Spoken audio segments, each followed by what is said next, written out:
কিরে, আবার তোরা কি করছিস? আস্তানা বানাচ্ছি। হ্যাঁ, তার মানে মানে বন্যা হলেই যাতে বাঁচতে পারি। তোদের মাথাগুলো গেছে রে। কবে আমাদের গ্রামে এমন বন্যা হয়েছে যে আমরা সব ভেসে যাব? কিছুই বলা যায় না কাকা, তোমরা যেভাবে বাঁধ ফুটো করছো। আবার সেই এক কথা, যত ভুলভাল ভাবনা। আচ্ছা, যা যা যা যা পারিস কর। এই চলো হে, চলো চলো চলো। বোন, এবার পরের গাছ, ওই বড় বট গাছটা। কিরে, উঠতে পারবি তো? হ্যাঁ, পারবো পারবো। এভাবে একের পর এক গাছে উঠে দড়ি বাঁধতে থাকে। নিচে থেকে দেখলে মনে হয় যেন মাথার উপর দড়ির ছাদ। কোথাও কোথাও এমন ভাবে দড়ি মইয়ের মতো করে বাঁধা হয়েছে যাতে এক গাছ থেকে অনায়াসেই আরেক গাছে যাওয়া যায়। হ্যাঁ রে, তোরা কি শুরু করেছিস বলতো? হ্যাঁ, নাওয়া খাওয়া ছেড়ে এই এক অদ্ভুত কাজ নিয়ে পড়েছিস। সারা গ্রামের লোক তোদের নিয়ে হাসাহাসি করছে। করুক মা, ওরা যখন বিপদে পড়বে তখন বুঝবে। সেই এক কথা। কিসের বিপদ শুনি? মা, মা, বর্ষা কিন্তু এসে গেল।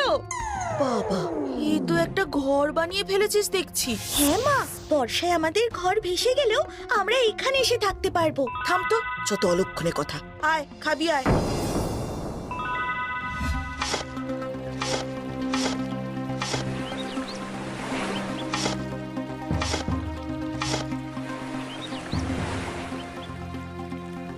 দেখেছো দুই বোন কেমন ঘর বানিয়েছে?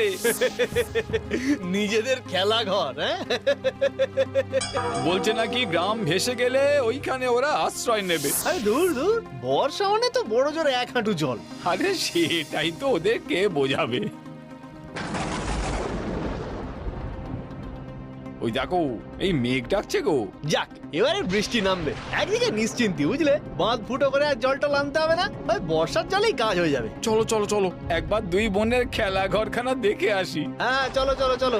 ওদিকে দুই বোন মিলে একটা নয়, পাশাপাশি বেশ কয়েকটা ঘর বানিয়ে ফেলেছে।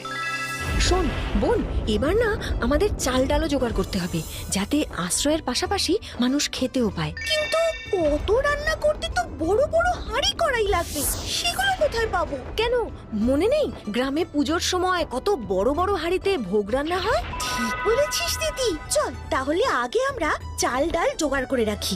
এই জন্যই তো তোকে এত ভালোবাসি, আমার মিষ্টি বোন।